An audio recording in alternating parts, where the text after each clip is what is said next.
আসসালামু আলাইকুম রহমতুল্লাহ। ইন্নাল হামদুলিল্লাহি ওয়াসসালাতু ওয়াসসালামু আলা রাসূলিল্লাহ। আম্মা বাদ।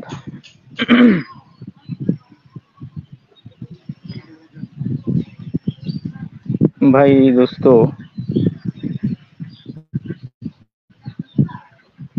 আওয়াজটা ঠিক মতো আসতেছে কিনা, আওয়াজ শুনতে পাওয়া যাচ্ছে কিনা একটু মেহেরবানি করে জানালে ভালো হয়, নিশ্চিত করলে ভালো হয়। কথাগুলো শোনা যাচ্ছে কিনা একটু মেহেরবানি করে নিশ্চিত করলে ভালো হয়। আওয়াজ শুনতে পাচ্ছেন কিনা, কথাগুলো সুস্পষ্টভাবে শোনা যাচ্ছে কিনা।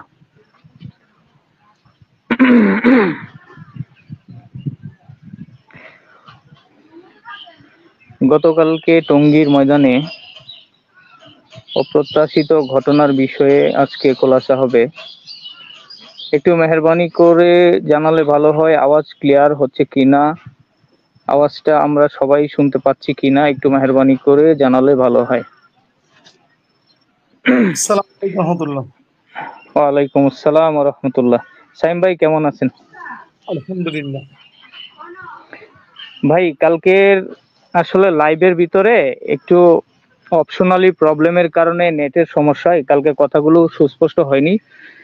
তো মেহরবানি করে এই বিষয়টা আসলে ক্লিয়ার করার দরকার। আমাদের পুরা 64 জেলা, দেশে এবং বিদেশের সাথীরা এখনো এটা সঠিকভাবে জানেই না যে কালকে কি হয়েছিল এবং কালকের ঘটনাকে কেন্দ্র করে আমাদের মুরব্বীদের কি অবস্থান, মুরব্বীরা এই এই আইনি কোনো পদক্ষেপ নিয়েছেন কিনা এবং এই অবস্থায় সাথীদের উপরে মুরব্বীদের কি রাহাবারি, এই বিষয়গুলো একটু খোলাসা করলে ভালো হয়।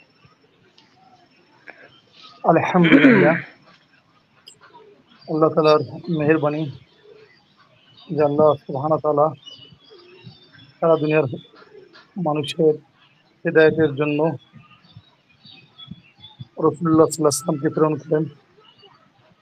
রাসূলুল্লাহ সাল্লাল্লাহু আলাইহি ওয়াসাল্লাম যে নবীওয়ালা মেহনত উম্মতের জন্য নিয়ে এসেছেন এবং কিয়ামত পর্যন্ত মানুষের নিরাপত্তা দুনিয়া আখিরাতের এই নবীওয়ালা মেহনতের দ্বারাই দুনিয়া এবং আখিরাতে মানুষ সফলকাম হবে। তো আল্লাহ সুবহানাহু ওয়া তাআলা আমাদের মতো সাধারণ মানুষ যারা আমাদের রবকে চিনতাম না, এই দাওয়াত ও তাবলীগের এক আজীবন মেহনত পরবর্তীতে হযরত মাওলানা ইলিয়াস সাহেব রহমাতুল্লাহ আলাইহির কোরবানি মুজাহাদার দ্বারা শুরু করছেন। তারই ধারাবাহিকতায় আজ সারা পৃথিবীতে উম্মত এক মেহনতের দ্বারা সারা পৃথিবীতে একটি জামাত তৈরি হয়েছে, যারা নিজেদেরকে আল্লাহ সুবহানাহু ওয়া তাআলার মানসম্মত, আল্লাহ তাআলা যে উদ্দেশ্যে মানব জাতিকে প্রেরণ করছেন সেই উদ্দেশ্য চলার বুঝ এই দাওয়াত ও তাবলীগের মেহনত দ্বারা মানুষকে দান করেছেন। আর এই মেহনতের দ্বারা সারা পৃথিবীতে একটা পরিবেশ কায়েম করার জন্য দায়ীরা জান মাল সময় নিয়ে সারা বছর মেহনত করে। তার একটি মূল জিনিস হলো তৌহিদ। এই বিশ্ব ইজতেমায় সারা পৃথিবীর সব মহাদেশের মানুষকে এক করে এবং এখান থেকে শান্তির বাণী নিয়ে সারা দুনিয়া আবার আগামী 1 বছরের জন্য ছড়িয়ে পড়ে। দীর্ঘকাল যাবৎ এইভাবে সারা পৃথিবীতে মানুষ হেদায়েতের পথে এক সিলসিলা চালু রাখছে। তা আপনারা জানেন এই মেহনতটাকে সারা পৃথিবীর মানুষ একটি শান্তির মেহনত মনে করে, হাকিকতে ইসলামের মেহনত মনে করে। বেশক। আর এই বিষয়টাকে আমরা পূর্বেও এই হালত আসার আগেও বড়দের মুখ থেকে শুনছি যে বিভিন্ন ধরনের যারা বিধর্মী তাদের চক্রান্ত এই মেহনতকে বিতর্কিত করার জন্য, যাতে সাধারণ মানুষের আস্থা এই মেহনতের উপর আছে এটা যাতে নষ্ট হয়ে যায়, এই কারণে তারা অনেক আগে থেকেই প্ল্যান প্রোগ্রাম করে চলছে যে এই মেহনতটাকে বিতর্কিত করা যায় কিনা। আমরা খুব দুঃখের সাথে আমাদের বলতে হয় যে গত কয়েক বছর যাবৎ ভিতর বাহিরের চক্রান্তর দ্বারা আমাদের এই মেহনতকে বিকৃত করার পায়তারা চলমান আছে। তার ভিতরে সবচেয়ে বেশি বাংলাদেশের মানুষ, বাংলাদেশের এই দাওয়াত তাবলীগের মেহনতের দ্বারা সমস্ত মানুষের একটা শ্রদ্ধা বসছিল দায়ীদের উপর। এমনকি বিধর্মীরাও আমাদের এই মেহনত যারা করে তাদেরকে খুব শ্রদ্ধার চোখে দেখে। আমাদের দেশে যখন এই দাওয়াত তাবলীগের মেহনতের তৃতীয় একটি পক্ষ এই মেহনতটাকে নিয়ন্ত্রণে নিতে চায় এবং এই মেহনতের ভিতরে নানান রকমের বিভ্রান্তকর পরিস্থিতি সৃষ্টি করে, যার দ্বারা ইতিমধ্যে ওই যে তৃতীয় পক্ষর ইন্ধনের কারণে যারা এই মেহনতকে বিভক্ত করার চেষ্টা করছেন তারা কিছুটা হলেও সফল হয়েছে। কিন্তু আমরা যারা হযরত মাওলানা সাআদ সাহেব দামাত বরকাতুহুকে আমির মানি, নিজামুদ্দিনকে আলমী মার্কাজ মানি, তাদের বড়দের কুরবানি, নানান রকমের মুজাহাদার কারণে আল্লাহর রহমতে এখন এই মেহনতটা সহি রাহাবারের উপর আছে, সহি তৌফিকের উপর আছে। বেশক। আর এই জিনিসটা তারা সহ্য করতে পারে না। এই জন্য দেশি বিদেশি ইসলামের বাহিরের লোকদের চক্রান্ত সবসময়, আপনারা জানেন, মুনাফিকরাই ইসলামের ক্ষতি করে। মুনাফিকদের দ্বারাই বিধর্মীরা ইসলামকে রসুলের জমানা থেকেই বিতর্কিত করার চেষ্টা করে। তার পরিপ্রেক্ষিতে দাওয়াত তাবলীগের মেহনত, যেটা শান্তির ধর্ম, মানুষের কাছে শান্তি পৌঁছায়। মানুষ একটা খারাপ কথা বললেও আমাদের কোনো উত্তর ছিল না, আমরা মানুষকে শান্তির বাণী সালাম শোনাইতাম। আর আজকে আপনারা দেখছেন যে এই মেহনতটাকে প্রত্যেক মসজিদে মসজিদে বিভ্রান্ত করার জন্য জামাত বের করে দেওয়া, মসজিদে আমল কোরআন হাদিসের আলোচনা করতে বাধা দেওয়া, এটা যে কত বড় একটা মারাত্মক কাজ। কোরআনের ভিতরেও বলছে, আল্লাহ তাআলা জালেম বলছে, যারা মসজিদের ভিতর দিনের কথা বলতে বাধা সৃষ্টি করে তাদেরকে জালেম বলছে। গত কয়েকদিন আগে টঙ্গীর ময়দান ভিতর শুনতেছিলাম যে 3 ব্যক্তির পিছনে সমস্ত নেক আমল নষ্ট হয়ে যায়। তার ভিতর 1 নম্বর ব্যক্তি যে আল্লাহর ঘর মসজিদে আল্লাহর নাম নিতে বাধা সৃষ্টি করে। দ্বিতীয়, যে ব্যক্তি কোনো পবিত্র মহিলার বিরুদ্ধে মিথ্যা অপবাদ দেয়। তৃতীয়, যে আসরের নামাজকে ইচ্ছাকৃতভাবে কাজা করে। এই 3 ব্যক্তির পিছনে সমস্ত নেক আমল নষ্ট হয়ে যায়। আল্লাহ আমাদেরকে হেফাজত করুক। আলহামদুলিল্লাহ, সারা বাংলাদেশে কোথাও বলতে পারবে না দাওয়াত তাবলীগের মেহনতের নিজামুদ্দিন অনুসারী সাথীরা কোথাও কাউকে নেক আমল করতে বাধা সৃষ্টি করে, কোথাও মসজিদ থেকে জামাত বের করে। বরং আমাদের ওই পক্ষের ভাইরা যারা, তারা ইস্তেমার হযরত দামাত বরকাতুহুকে বিরোধিতা করার পর থেকেই তাদের অটোমেটিকই তাদের শুরা, কারণ নিজামুদ্দিন থেকে হযরত মাওলানা সাদসাবি তাদেরকে শুরা হিসেবে নির্বাচিত করেন। যখন তা আমিরের বিরোধিতা করে তখন তাদের শুরা বাতিল হয়ে যায়।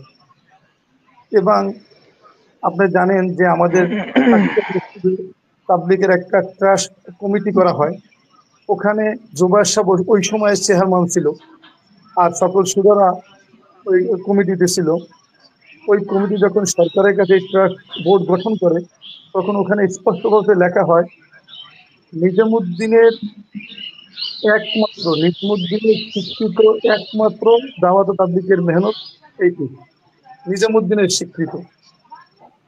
সেই মেহনতকে যখন মার্কাজের আমিরের যখন বিরোধিতা করে, তখন তাদের আর এই দাওয়াত তাবলীগের তাদের কোনো অংশ থাকে না। তারা অন্য কোনো মেহনত করতে পারে, কিন্তু দাওয়াত তাবলীগের নামে মেহনত তাদের এটা মানায় না, যেহেতু তারা এটাকে অস্বীকার করছে। অতএব নিজামুদ্দিনের সম্পত্তি, আপনার কাকরাইল মসজিদ, টঙ্গীর ময়দান, কারণ এগুলো নিজামুদ্দিনের নির্বাচিত দাওয়াত তাবলীগের জন্যই বরাদ্দকৃত। তারপরও আমরা কখনো যে ঘটনা সৃষ্টি না হয়, আমরা বলি না যে তাদেরকে টঙ্গীর ময়দানে ইজতেমা করতে দেব না, কাকরাইল মসজিদে ঢুকতে দেব না। আমাদের হযরতজিও এটা কখনো সমর্থন করে না যে তোমরা শুধু মেহনত করতে থাকো, দাওয়াত তাবলীগের মেহনত করতে থাকো, তাদের কথার উত্তরও দিও না। তাদের কোনো প্রতিবন্ধকতা সৃষ্টি করে না, তোমরা মেহনত করতে থাকো। আমরা সেই হিসাবে আমরা সবসময় শুধু আমাদের ন্যায্য যে অধিকার, ঠিক আছে তোমরা যেহেতু তাবলিগ এক সময় করছো, তোমরাও ইস্তেমা করো, আমরাও ইস্তেমা করি, আমাদের কোনো আপত্তি নেই। তোমরাও মসজিদ আমল করো, আমাদের আমল আমল করি, কোনো বাধা নাই। কিন্তু তোমরা আমাদেরকে বাধা দিতে আইসো না। কিন্তু তারা বারবার আমাদেরকে বিভিন্ন জায়গায় বাধা দেয়, আমাদের বিরুদ্ধে অপপ্রচার করে। আপনি জানেন যে দাওয়াত তাবলীগের মেহনতে একটা উসুল হয়েছে, তোমরা কেউ খারাপ কথা বলে শান্তি মনে শোনাও, বিপদ আর শেখায় এটা এই মেহনতে ছিলই না। কিন্তু আমাদের ভাইয়েরা তারা ওপেন মসজিদের মেম্বারে এবং বিভিন্ন ওজাহাতি জোর করে পূর্ব থেকেই তারা আমাদের সম্পর্কে বিপদ শেখায়, আমাদের হজরতজি সম্পর্কে, এমনকি তারা আমাদেরকে মুসলমান হিসেবে মানতে রাজি না, নাউজুবিল্লাহ। এই রকমের অবস্থা জি তাদের ভিতরে কাজ করে।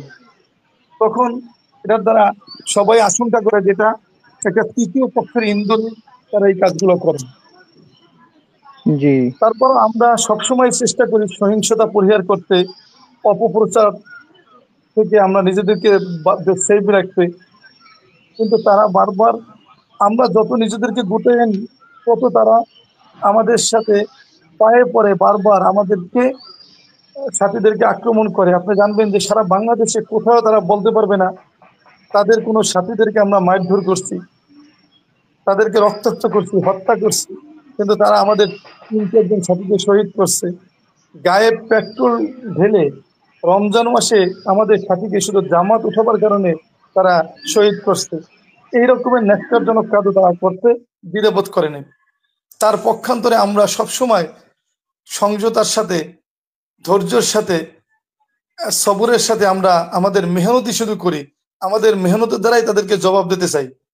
কিন্তু যত আমরা সংযম হই, ততই তারা আমাদের উপর নিকৃষ্টভাবে আক্রমণ চালায়, শারীরিকভাবে, মানসিকভাবে বিভ্রান্তকর তথ্য প্রদান করে আমাদের উপর। তারা বারবার আক্রমণ চালায়, যেটা এই মেহনত, এমনকি ইসলামের এটা মেজাজ না। আল্লাহ তাদেরকে সঠিক বুঝ দান করুক। এখনো সময় আছে, তারা এই দাওয়াত তাবলীগের এই মেহনতকে নিয়ে যাতে তারা আর কোন রকমের বিভ্রান্তকর তথ্য না ছড়ায়, এই জন্য আমরা আল্লাহর কাছে দোয়া করি তাদেরকে আল্লাহ তাআলা সঠিক বুঝ দান করুক। আর আপনি যে আমিন। কথা বললেন যে গতকালকের ঘটনা, আমরা সবাই জানি, সারা বাংলাদেশের মিডিয়ার কল্যাণে এখন সবাই জানে যে 29শে নভেম্বর থেকে তারা 5 দিনের জোর, তাদের নির্দিষ্ট তারিখে তারা জোর করছেন। আমাদের বড়রা উদারতার পরিচয় দিয়ে তাদের ওই জোর করতে কোনো প্রতিবন্ধকতা তো সৃষ্টি করেনি নাই, বরং আমাদের বড়রা তাদেরকে সাধুবাদ জানাইছে, তাদেরকে অভিনন্দন জানাইছেন যে আপনাদের জোট সফল হোক, আমরা এটা দোয়া করি, এখান থেকে বেশি জামাত বের হোক।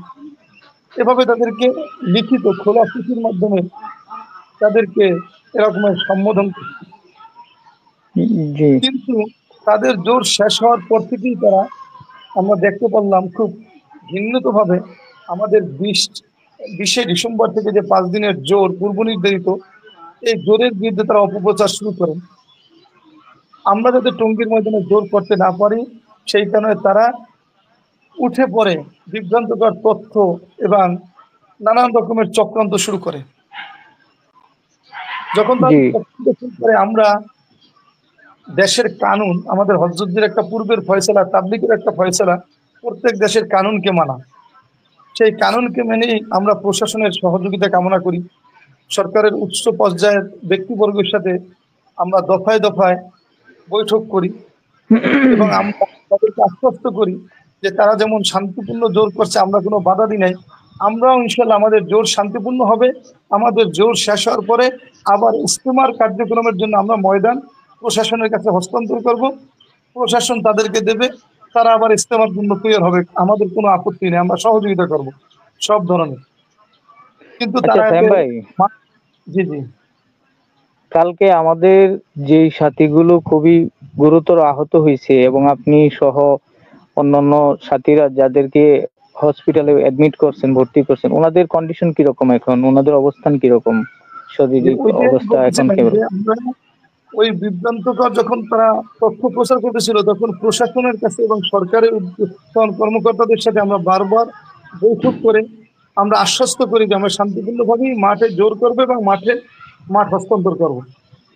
জি। তারই পরিপ্রেক্ষিতে তারা আমাদেরকে বলছে যে আপনারা জোর আসুক, আমরা আপনাদেরকে মাঠ শান্তিপূর্ণভাবে বুঝিয়ে দেবো, আপনারা একটা সবুর করেন।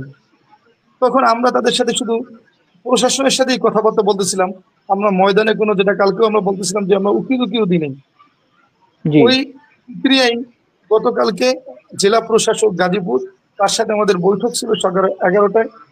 ওই বৈঠকের জন্য কাকরাইল থেকে 5 জন আর জামাত, বৈঠকে শরীক হওয়ার জন্য 5 জন আর জামাত আমাদের মার্কাজ পশ্চিম পাড়ে যে টিন সেট টঙ্গীর ময়দানে, ওখান থেকে বশির ভাইয়ের গাড়িতে বশির ভাই নিজেই ড্রাইভ করে ওই জামাত ওখানে ডিসি অফিসের উদ্দেশ্যে রওনা করে এবং তার সাথে বৈঠক শেষ করে গাজীপুরের যে পুলিশের ডিসি আছে ওনার কাছে যায় এবং ওনার সাথেও বৈঠক করে।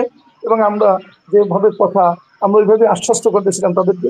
আর প্রশাসন আমরা জানি গতকালকে সকাল পর্যন্ত প্রায় 90% ময়দান থেকে জোবারপন্থীদেরকে বের করে দিয়েছে। প্রশাসন ময়দান নিয়ন্ত্রণে নেওয়ার প্রক্রিয়া শুরু করছে। যখন এই জি। প্রক্রিয়া শুরু হয়েছে তখনই তারা এই প্রক্রিয়া যাতে সহিভাবে না হয়, সুশৃঙ্খল ভাবে জি। না হয়, তখনই তারা বিতর্কিত করার জন্য টঙ্গীর ময়দানকে এবং আমাদের জোরকে আপনার বিভ্রান্ত করার জন্য তারা অনাকাঙ্ক্ষিত ভাবে টঙ্গীর জি। ময়দানের ভিতরে না, তারা টঙ্গীর ময়দানের গেটেও না, কিন্তু তারা রাস্তা দখল করছে। ময়মনসিংহ রোডের যে ব্যস্ত রোড, এই রাস্তায় 200-300 কিছু তাদের সাথী এবং মাদ্রাসা কোমলমতি ছাত্রদেরকে নিয়ে লাঠি ছোটা নিয়ে তারা বারবার আমাদের বিরুদ্ধে অভিযোগ দেয় যে আমরা নাকি সন্ত্রাসী কার্যক্রম করি, নাউজুবিল্লাহ। কিন্তু তারা দেখেন কালকেও প্রকাশ্যে তারা শত শত লাঠি নিয়ে, প্রত্যেকের হাতে লাঠি নিয়ে তারা ওখানে খুব আক্রমণাত্মক ভূমিকা অবতরণ করেন এবং রাস্তাঘাট বন্ধ করে দেয়। আপনি দেখবেন গাজীপুরের যে পুলিশের ডিসি, উনি কালকে কালবেলার সাথে একটা সাক্ষাৎকার দিয়েছে, আমি দেখছি ভিডিওতে। উনি বলছে যে জোবারপন্থীরা কি কারণে রাস্তা অবরোধ করছে এটা আমরা অবগত না, আমরা কোনো কারণই দেখি না রাস্তা অবরোধ করার। কারণ এমন কোনো কিছু হয় নাই যে তারা রাস্তা অবরোধ করবে। তারা কি কারণে করছে তারা কিছুই মানে তারাও বোধগম্য নয়। তারা ওই অবরোধ অবস্থায় যখন পুলিশের ডিসির সাথে বৈঠক করে আমাদের সাথীরা ওই গাড়ি নিয়ে বের হইতেছিল, তখন আপনারা দেখছেন তারা কত নির্মম ভাবে, কত নৃশংস ভাবে আমাদের ওই সাথীদের গাড়ির উপর হামলা করছে, যেটা মিডিয়ার কল্যাণে সারা দেশের মানুষ, দুনিয়ার মানুষ দেখছে কত নির্মম ভাবে গাড়ির উপর লাঠি দিয়ে পিটাইতেছিল। এবং পিঠাইতে পিঠাইতে একসময় গাড়িকে থামিয়ে গাড়ির গ্লাসটা ভেঙে আমাদের সাথীদেরকে মারাত্মকভাবে আহত করে, তাদেরকে লাঠি পিটা করে। এমনকি এখানে পুলিশের কর্মকর্তারাও এসে তাদেরকে সেভ করার জন্য চেষ্টা করে এবং পুলিশের কর্মকর্তারাও আঘাতপ্রাপ্ত হয় ওই জবানদিহিত সন্ত্রাসী এদের আঘাতে, তারাও আঘাতপ্রাপ্ত হয়। এক পর্যায়ে কোনো রকমের পুলিশ আমাদেরকে সেভ করতে পারে নাই, পুলিশ আমাদেরকে তাদের হাত থেকে সরিয়ে দিয়ে ওই গাড়ি নিয়ে দ্রুত আমাদের সাথীরা ওই আহত অবস্থায় গাড়ি চালিয়ে তারা সেইভাবে এসে পৌঁছায় বিশেষ সহযোগিতায়। তো এইরকমের নিকৃষ্ট হামলা করে আমাদের ভাই বসির উদ্দিনকে হাসপাতালে ভর্তি, তাকে প্রথম ওখান থেকে আমাদের সাথীদেরকে আপনার উত্তরা জেনারেল হাসপাতালে প্রাথমিক চিকিৎসা করা হয়। পরবর্তীতে ওখান থেকে রাত্র 8টার সময় রিলিজ দিয়ে কুর্মিটোলায় রেফার করে। কুর্মিটোলা হাসপাতালে আমি নিজেও ছিলাম, আমরা ওখানে নিয়ে যেয়ে অনেক সময় কালকে বৃহস্পতিবার, আজকে শুক্রবার, মানে ডিউটি ডাক্তার ছিল, বড় কোনো ডাক্তারও ছিল না। তারপর অনেক চেষ্টা তদবির করে তখন তাদেরকে ওখানে ভর্তি করি। ভর্তি করার পরে প্রাথমিক চিকিৎসা নিয়ে আমাদের 3 জন সাথী চলে যায় আর 2 জন সাথী ওখানে ভর্তি হয়। আমাদের বশির ভাই আর হাজী বশিরউদ্দিন শিকদার সাহেব আর হাজী মনির ভাই, ওনারা ওখানে মেডিকেলে ভর্তি হয়। ওই মেডিকেলে তারা এখনো বর্তমানে চিকিৎসাধীন অবস্থায় আছে এবং তার বশির ভাইয়ের সিটি স্ক্যান করা হয়েছে, রিপোর্ট এখনো আসে নাই। রিপোর্ট আসার পরে ডাক্তাররা সিদ্ধান্ত নেবে, যেহেতু সে ওখানে বমি করছে, আঘাতপ্রাপ্ত হওয়ার পরে বমি করছে, এটা ডাক্তাররা খুব সিরিয়াস মনে করতে আছে। এই জন্য সিটি স্ক্যান রিপোর্ট না আসা পর্যন্ত তারা কোনো ট্রিটমেন্ট শুরু করতে পারতেছে না। তো এইরকম এখন মৃত্যুর ঝুঁকি নিয়ে তারা মেডিকেলে ভর্তি আছে। তারপরও আপনি শুনলে আশ্চর্য হবেন, এইরকমের নৃশংস হামলার পরেও অল্প কিছু দূরেই আমরা পশ্চিম পারে আমাদের কয়েক হাজার সাথী পশ্চিম পার্ক মার্কাজে এখন আমাদের নিয়মিত সাথীরা কয়েক হাজার সাথী ওখানে অবস্থান করে, কালকে সংবাদ সম্মেলনে দেখছেন, এবং কালকে জি জি। স্বপ্নদেরই ছিল আমাদের কয়েক হাজার সাথী উপস্থিতিও আমাদের বড়রা সাথে সাথে আমাদের মার্কাজের গেট তালাবদ্ধ করে দিয়েছে, যে ওখান থেকে তোমরা কোনো, মানে আমাদের অনেক সাথীরা তারা মানে একটু কষ্ট পেয়েছে যে আমরা ওখানে যাব, তারা 2-3 লোক এখানে রাস্তা অবরোধ করছে, আমাদের সাথীদেরকে নির্যাতন করছে। তখন আমাদের বড়রা স্পষ্ট বলছে যে আমাদের মেহনতে কোনো প্রতিশোধ নাই, নবীর মেহনতে প্রতিশোধ নাই, তোমরা সবাই সবুর করো। পরবর্তীতে সংবাদ সম্মেলনের মাধ্যমে আমরা পুরো জাতিকে বিষয়টাকে অবগত করছি। আচ্ছা সাইম ভাই, এখন বিষয়টা হলো যে 64 জেলার সাথীরা একটা বিষয়ে খুবই মানে মর্মাহত। সেটা হলো যে 2017 বা 18 সাল থেকে 24 সাল পর্যন্ত একটা দুইটা না, অসংখ্য অগণিত এরকম হামলা তারা করছে, আমাদের সাথীদেরকে আহত করছে, 5 জন সাথীকে নির্মমভাবে হত্যা করা হয়েছে। তো এখনো পর্যন্ত তাদের সম্পর্কে আমাদের বড়দের তেমন শক্ত কোনো পদক্ষেপ নেওয়া হয়নি। কিন্তু এবার আবারও 2018 সালের মতো আরো একটি অপ্রত্যাশিত ঘটনার সূচনা তারা করছে গতকালকে। তো এখন এই পর্যায়ে আমাদের বড়দের পক্ষ থেকে আইনি কোনো পদক্ষেপ নেওয়া হয়েছে কিনা, কিংবা নেওয়ার প্রসেসিং চলতেছে কিনা, সেই বিষয়টা আসলে সাথীরা খুব আগ্রহের সাথে আছে এই বিষয়গুলো জানার জন্য। একটু মেহরবানি করে খোলাসা করলে ভালো হয়। জি ভাই, আসলে আপনার কথা ঠিক। আমাদের একটা জিনিস বলবো, গতকালকে ঘটনার পরে তারা বিভিন্ন আহ, নেটের মাধ্যমে আমরা দেখতে পারলাম তারা বিভিন্ন ভিডিও প্রকাশ করতে আছে, এখানে তারা বলতে আছে আমরা নিজেরা নিজেরা মারামারি করে আমাদের সাথীকে আহত করছি, এরকমের মিথ্যা প্রজ্ঞাপনটা তারা চালাচ্ছে। এবং আজকে একটু আগে আমাদেরকে একজন একটা ছবি পাঠাইলো, আমাদের বশির আহমেদ ভাই ছবি দিয়ে তারা ফেসবুকে পোস্ট করতে আছে যে সাতপন্থীদের হামলায় একজন আলেম আহত। নাউজুবিল্লাহ, এত এত নাউজুবিল্লাহ। মিথ্যা তারা। আপনার তথ্য যেটা আমরা আগেও বলছি, ভারতের গদি মিডিয়া দেখছি, তারা সত্যকে মিথ্যা বানিয়ে দেয়, মিথ্যাকে সত্য বানিয়ে দেয়। তো সেই জি। জিনিসটা, সেই চরিত্রটা আমরা জোবায়রপন্থীদের ভিতর পরিপূর্ণভাবে দেখছি, যে আসলে তারা যে কোনো বিধর্মীদের চক্রান্তে আছে এটা তারই প্রমাণ। কারণ আল্লাহ রাসূলের হাদিসের ভিতরে আসছে মুসলমান দুর্বল হইতে পারে, কাপুরুষ হইতে পারে, কিন্তু মুসলমান মিথ্যাবাদী হইতে পারে না। কিন্তু তারা দেখছি যে সরাসরি তারা মিথ্যা, এমনকি একটা পবিত্র জায়গা মেম্বারে বসে তারা মিথ্যা কথা বলে, আপনার ওয়াজ মাহফিলের স্টেজে বসে তারা সরাসরি মিথ্যা কথা বলে, মিথ্যা অপবাদ দেয়। আর হাদিসের মধ্যে আল্লাহ রাসূল ফরমান, মানুষ মিথ্যাবাদী হওয়ার জন্য এতটুকুই যথেষ্ট যে আপনার মিথ্যা কোনো তথ্যকে যাচাই না করে অন্যের কাছে প্রচার করে। এবং আরো আশ্চর্য হবেন, একটু আগে আমাদের কাছে খবর আসছে তারা টঙ্গীর আশেপাশের বিভিন্ন মসজিদ থেকে জুমার নামাজের পর মানুষকে উত্তেজিত করে তারা মিছিল নিয়ে টঙ্গীর ময়দানে এসে ওখানে থানায় গেছে, থানা ঘেরাও করে তারা স্মারকলিপি পেশ করছে আমাদের গ্রেফতার দাবি। দেখেন কত বড় নিকৃষ্ট আর কত বড় মিথ্যাবাদী হইলে তারা এই কাজগুলো করতে পারে। সেই জন্য আসলে তাদের এখন তাদের যে চরিত্র, তাদের মেহনতের মেজাজ, তাদের তো কোনো মেহনতের মেজাজ নাই, পরিপূর্ণ সিয়াসি মেজাজ, পলিটিক্যাল মেজাজ নিয়ে তারা এই তাবলিগের মেহনতকে বিভ্রান্ত করতে চায়। তার প্রমাণ আমরা আজকে আবার দেখতে পেলাম। আর আপনি যেটা বললেন সারা বাংলাদেশের ব্যাপারে, আমাদের বড়দের স্পষ্ট কথা, আমাদের হজরত যে রাহাবাড়ী, যে সারা বাংলাদেশের সাথীদের আমাদের বড়রা যেটা বলছেন যে তোমরা, আমাদের মেহনতে কোনো প্রতিশোধ নাই, আমরা শুধু সবর করব, যেটা মোহাম্মদ সাল্লাহ সাল্লাম করছেন। নবীরা যতই তাদের উপর জুলুম হয়েছে তারা সবর করছেন, দোয়া করছেন। আর এই মেহনত যে হক, আমরা যে হকের উপর আছি, এর প্রমাণ এইটাই যে আমরা কখনো আইন হাতে তুলে নেব না, আমরা হকের উপরে থাকবো।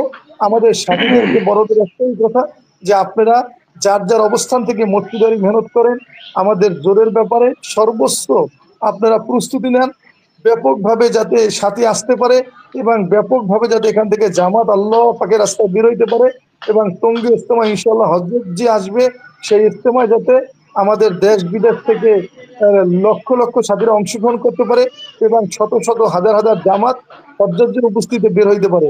এই জন্য আমাদের শুধু কাজ একটাই, জান্তর মেহনত করা, মসজিদের মেহনত করবো, এবং মা বোনদেরকে দোয়া জিকিরের ভিতর লাগাবো। আর আমরা কান্নাকাটি করবো তাহাজ্জুদের সময়।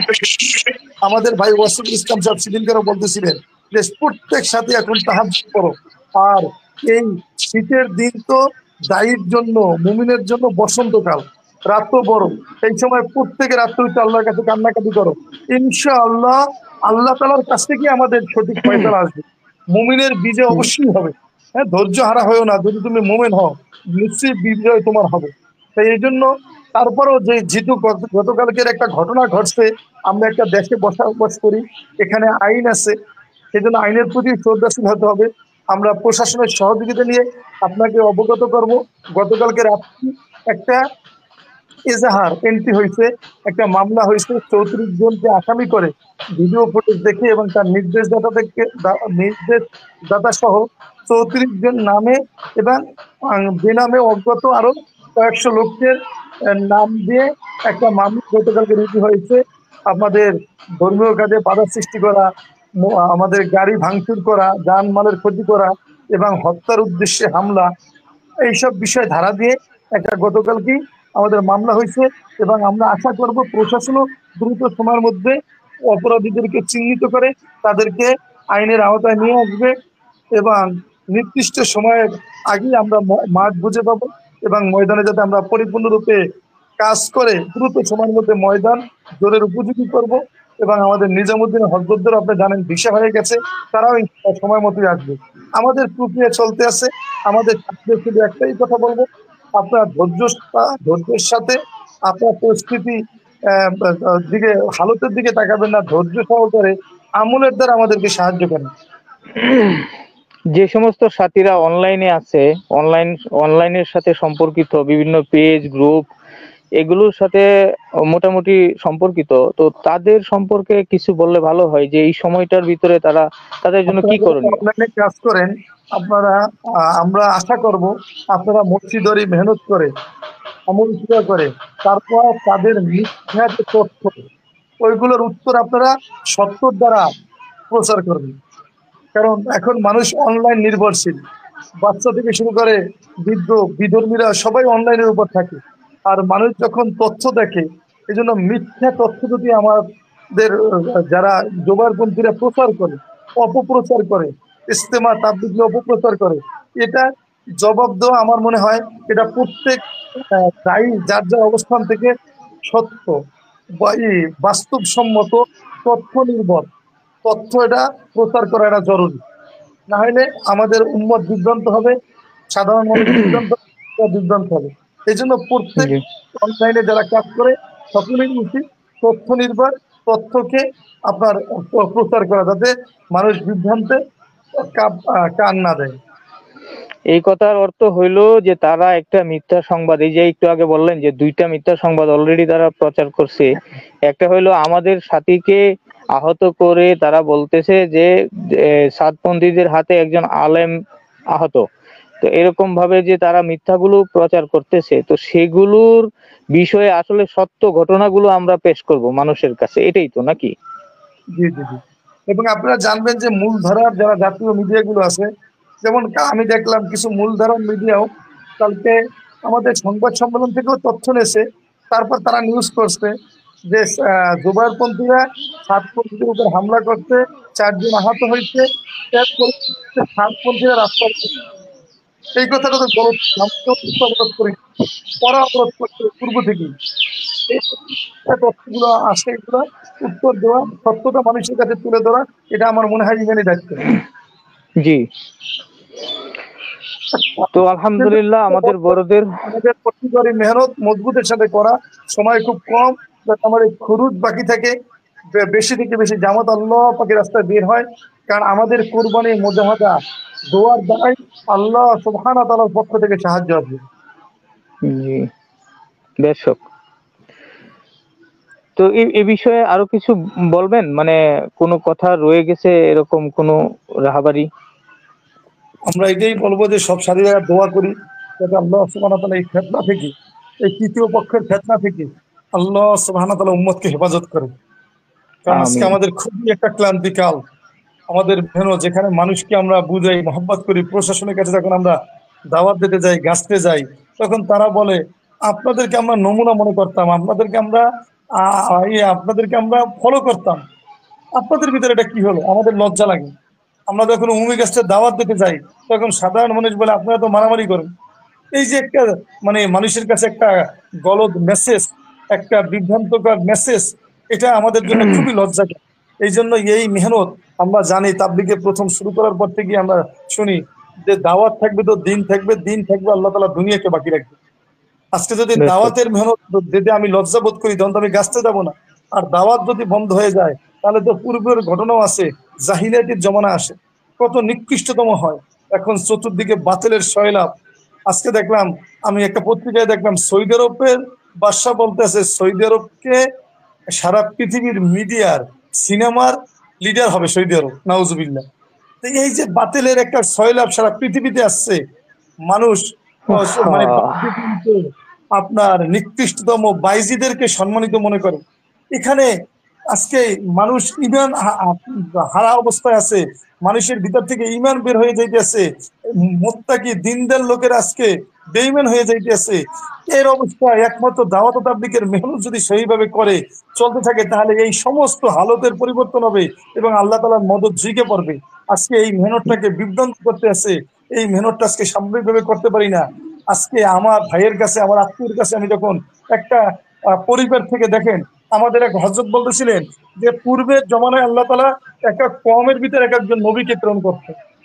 এখন নবীর দরজা বন্ধ হয়ে গেছে। আল্লাহ সুবহানাহু ওয়া তাআলা এক এক বংশের ভিতর, এক এক গ্রামের ভিতর, এক এক ইউনিয়নের ভিতর এক একজন দায়ীকে প্রেরণ করতে আছে। আর ওই দায়ীরে ওই নবীর মেহনতটাই তারা করতে আছে, নবীর মেহনতটাই করতে আছে। আজকে যদি এই দায়ীদেরকে আপনার বিভ্রান্ত করে, দায়ীদেরকে যদি বিতর্কিত করা হয়, তাহলে মানুষ দিন পাবে কিভাবে, দিনের মেহনত পাবে কিভাবে? আর দিন যদি মানুষ না থাকে, আমি আমার ভাইয়ের কাছে দাওয়াত দিতে পারি না, সে আমাকে বলে যে, "আরে তোমরা তো তোমাদের তো ঝগড়া হয়, মারামারি হয়, তোমরা ঠিক হও।" আমার একজন আত্মীয়কে আমি তাবলিগে লাগাবো, একজন আত্মীয়র ছেলে এসএসসি পরীক্ষা দেয়, তাকে আমি তাবলিগে পাঠাবো, তারা পাঠায় না, বলে না না না, তাবলিগে তো মারামারি হয়। এই যে একটা হুম, খারাপ একটা বীজ বিধর্মীদের চক্রান্তে তৃতীয় পক্ষ ঢুকিয়ে দিয়েছে, এইটাকে উত্তোলন করা আমাদের অনেক কষ্ট, অনেক মেহনত করতে হবে। এই জন্য আমরা আপনার মাধ্যমে এখন আবারও জোবাইরপন্থীদেরকে অনুরোধ করব এবং হযরতে উলামায়ে কেরামদের অনুরোধ করবো। আপনারা তো জানেন, একটা সময় আসবে, হাদিসের মধ্যে আসছে মোটামুটি কথা এরকমের, যে যখন দিনদার লোকেরা দিনের মেহনতকে ছেড়ে দেবে আর দিনের ব্যাপারে গাফেল হয়ে যাবে, তখন আল্লাহ তাআলা তোমাদের ভিতর থেকে, এমনকি তোমাদের জ্ঞানী লোকদের ভিতর থেকে আল্লাহ তাআলা নতুন নতুন ফিতনা বের করে দেবে। ওই ফিতনার দ্বারা উম্মত বিভ্রান্ত হয়ে যাবে। আর এক হাদিসের ভিতর আসছে, হাদিসে কুদসির ভিতর, হাদিসের ভিতর আসছে, আল্লাহ রাসূল বলে, আমার উম্মত যখন একে অপরকে গালিগালাজ করবে, তখন আল্লাহর দৃষ্টি থেকে সরে যাবে। একে অপরকে গালিগালাজ করবে, দৃষ্টি থেকে ছেড়ে যাবে। এই জন্য আমি জি। জোবারপন্থীদেরকে, এমনকি হযরত উলামায়ে কিরামদেরকে অনুরোধ করবো, আপনাদের তো কোরআন হাদিসের এলেম আছে, আপনারা এখনো সময় আছে, জোবারপন্থীদের বিভ্রান্তে পা না দিয়ে, তৃতীয় পক্ষের বিভ্রান্তে পা না দিয়ে, আপনারা মেহনত, যেটা আমাদের মুফতি তকি ওসমানী সাহেব দামাত বরকাতুম, আফতাব মাদানী সাহেব দামাত বরকাতুম বলছে, যার যার মেহনত শেষে করুন, কেউ কেউ মেহনতে প্রতিবন্ধকতা সৃষ্টি করো না। এই পন্থা আপনারা অবলম্বন করেন, যেহেতু সে আপনাদেরও মুরব্বী, তারা সারা পৃথিবী, হ্যাঁ বলে মুফতি আজম তকি ওসমানী সাহেব কিছুদিন আগে এই কথা বলছেন, অর্থাৎ তাদের পদাঙ্ক অনুসরণ করুন। আপনারা আপনারা জোবাইরপন্থীদের বিভ্রান্তে আপনারা কান দিয়েন না। সারা পৃথিবীর সমস্ত ওই সম্মানিত ওলামায়ে কিরাম আমরা একমত, তাবলীগের ভিতরে এটা দুইটা পক্ষ হয়ে গেছে। যত এই মেহনতে বিভ্রান্ত ছড়ানো থেকে হেফাজত হবে, তত দ্রুত এই মেহনত পক্ষ এই সমস্যার সমাধান হবে। এই জন্য আমরা সবাই দোয়া করি আর সবাই মেহনত করি। তাদের কথার সবাই উত্তর নাও দিই, মহল্লার ভিতরে আমরা মেহনতকে বাড়াই দিই, দোয়া করতে গিয়ে আল্লাহ তাআলা আমাদেরকে সাহায্য করবে ইনশাআল্লাহ। জি, ইনশাআল্লাহ। তো পরবর্তীতে আসলে আরো কি পদক্ষেপ নেওয়া হয়, কারণ হলো আমরা আমাদের বাংলাদেশের সমস্ত মানুষের সামনে একটা বিষয় কিন্তু ক্লিয়ার হয়ে গেছে। সেটা হলো যে আমাদের সনাতন ধর্মী ভাইদের ভিতরে ইসকন যেরকম একটা তৃতীয় পক্ষ বা ইসকন একটা উগ্রবাদী একটা সংগঠন, ঠিক এরকম ভাবে আমাদের এই বাংলাদেশের ভিতরে এই তৃতীয় পক্ষটা ওই রকমই একটা উস্কানিমূলক এবং খুব জঙ্গি ধরনের, জঙ্গি টাইপের একটা সংগঠন, সেম সেম সেম ইসকনের মতো। কিন্তু এখন বিষয় হলো যে আমাদের মাদ্রাসার উস্তাদ সাহেবান এবং এখানে আমি একটু সংযুক্ত আহ, করতে চাই, আমি চাই যে আমি আমাদের ওলামায়ে কিরামদের দোষ দেবো না। ইসকন যাদের দ্বারা লালিত, আমার জি ধারণা এই মেহনতের মধ্যে বিভ্রান্ত সৃষ্টি করতে আছে ওই রকমেরই তারাই, জি তারাই এখানে ওলামায়ে কিরাম, হযরতে ওলামায়ে কিরাম খালেস, তাদের সংখ্যা অনেক বড়, খালেজ ওলামায়ে কিরামের সংখ্যা বড়, কিছু লোক বিভ্রান্ত তাবলিগের ভিতরে এবং ওলামার নামধারী কিছু লোক বিভ্রান্ত করে, কারণ ওলামা ইকরাম তো মাদ্রাসা ছাত্রদের জিন্দিগি তরবিয়তের জন্য তারা মেহনতে ব্যস্ত, তারা মজগুলতের ভিতর ব্যস্ত আছে। কিন্তু কিছু লোক আছে সিএসি মেজাজ নিয়ে চলতে আছে, তারাই এই বিভ্রান্ত গুলো উম্মতের মধ্যে সরাইতেছে। আমরা দোয়া করি যদি ওলামা ইকরামই তাদেরকে চিহ্নিত করুক এরা কারা, এবং এদেরকে চিহ্নিত করুক। দেখবেন শুধু এখানে না, তাবলিগে না, সারা বাংলাদেশ ওলামা ইকরামাদের নিয়ন্ত্রণে আসবে, ওলামা ইকরামের দ্বারা পরিচালিত হবে। এবং ওলামা ইকরামের উদ্দেশ্যে একটা কথা বলতে চাই, আপনারা রাজনৈতিক দল করেন, আমরা আপনাদেরকে স্বাগত জানাই, আমরা আপনাদের সাথে থাকবো, আমরা আপনাদেরকে সহযোগিতা করব। ইসলামী হুকুমত কায়েম হোক, আমরা এটা মনে প্রাণে চাই। কওমি মাদ্রাসা আসার কোন সফলতা, এটা আমরা অন্তর দিয়ে মহব্বত করি এবং চাই, মনে প্রাণে চাই। অতএব আপনারা আমাদেরকে আলাদা মনে করবেন না, আমরা আপনাদের অংশ। আপনারা দয়া করে বিভ্রান্তকর তথ্য যাচাই না করে আপনারা বিভ্রান্ত হবেন না। মাদ্রাসার ছাত্রদেরকে এই তাবলিগের মেহনতের বিভেদের ভিতরে তাদেরকে জড়াইয়েন না, কারণ তারা আমাদের সন্তান। তাদের সামনে ভবিষ্যৎ শোনার, শুধু বাংলাদেশের ভবিষ্যৎ না, সারা পৃথিবীর ইসলামের ঝান্ডা উড়াবে আমাদের এই ভবিষ্যৎ প্রজন্ম যারা এখন তোলাবা আছে তারা। অতএব তাদের ভিতরে এই বিভ্রান্তকর তথ্য দিয়ে মুসলমানের বিরুদ্ধে লাগিয়ে দিয়েন না। আমরা মুসলমান, আমাদের নবী মুহাম্মদ সাল্লাল্লাহু সাল্লাম আমাদের রব আল্লাহ, আমাদের কোনো সন্দেহ নাই, আমাদের এক কোরআন, কোনো সন্দেহ নাই। আমরা দাওয়াত তাবলীগের এক মেহনতের দ্বারা আমরা আপনাদেরকে সহযোগিতা করতে আছি। হযরত মাওলানা সাদ সাহেব দামাত বরকতুমে রাহাবারি নিয়ে আমরা যে দাওয়াত তাবলীগের মেহনত করছি, কওমি আলেম আমরা আপনাদেরকে সহযোগিতা করতে আছি, আমরা ইসলামের সহযোগিতা করতে আছি। আমাদের কোনো ভোট নাই, নোট নাই, আমরা চাই ইসলাম প্রতিষ্ঠিত হোক, সারা দুনিয়ার সমস্ত মানুষ ইসলামের পতাকা তলে আসি। আপনাদেরও চাওয়া এইটা। এই জন্য আপনারা আমাদেরকে মহাসিন মনে করেন, আমাদেরকে প্রতিদ্বন্দ্বী মনে করেন।